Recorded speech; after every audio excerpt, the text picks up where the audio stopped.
In the Midwest of the United States, among endless fields of corn, lived a farmer named Robert Miller.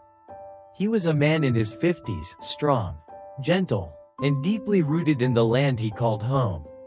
Despite owning hundreds of acres, Robert still joined his workers every morning, inspecting each row of corn and every irrigation pipe himself.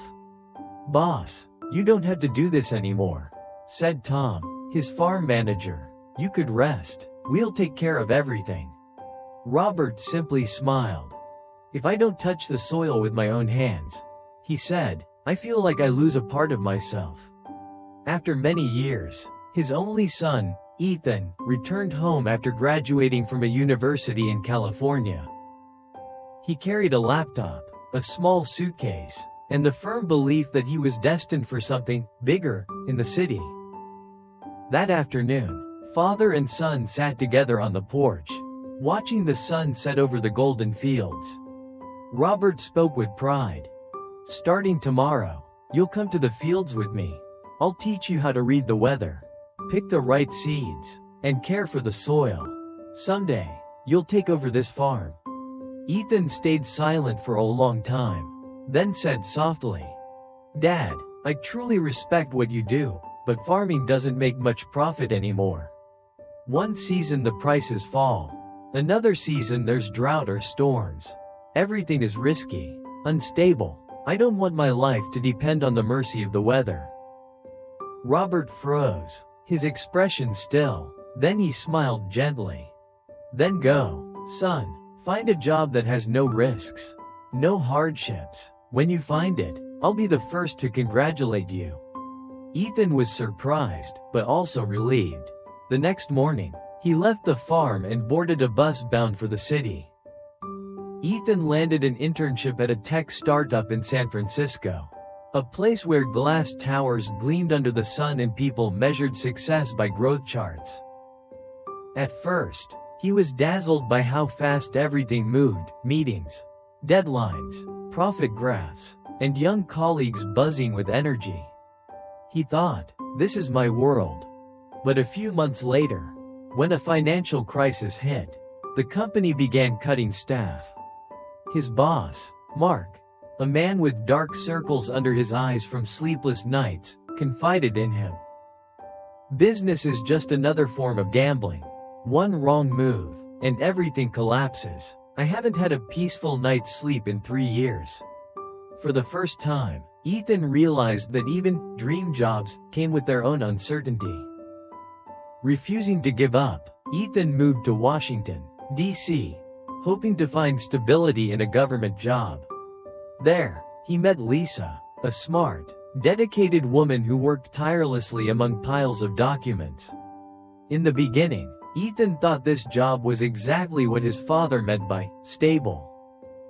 But soon, he noticed the tired lines on Lisa's face, the endless meetings, the quiet exhaustion that filled the office at night. One late evening, as they walked out of the building together, Lisa sighed. "People think government jobs are easy. But really, this is just another kind of battlefield, against deadlines, politics, and the slow erosion of ourselves."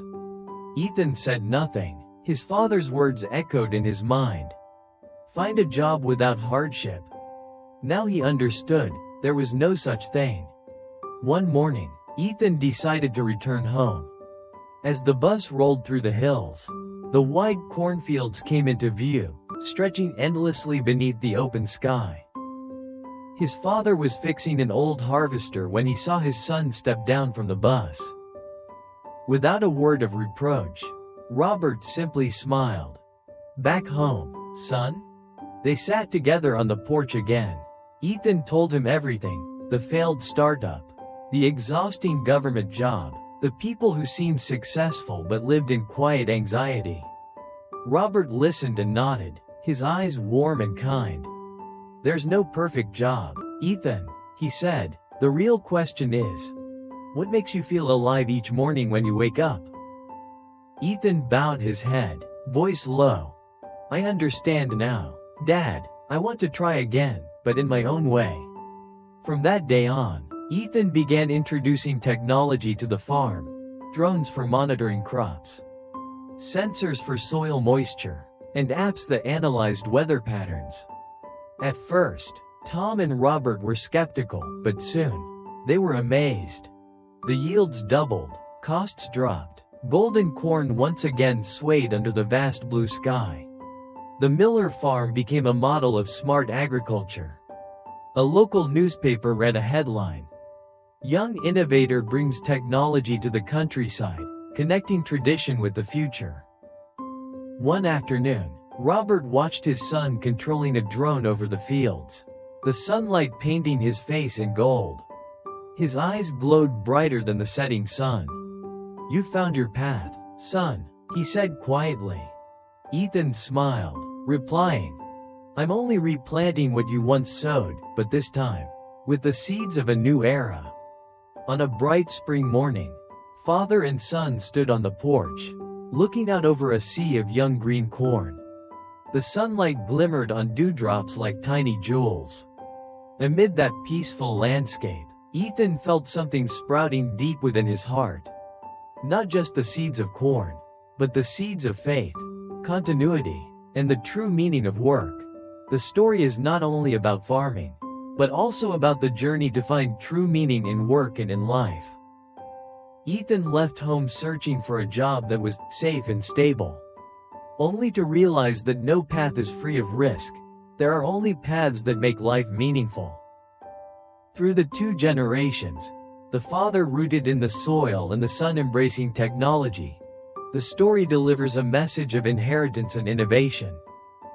Tradition is not something to leave behind, but the foundation upon which the future is built. The seeds Ethan plants are not just corn seeds, but seeds of faith, gratitude, and harmony between past and present. They represent the enduring value of work, love, and connection to one's homeland.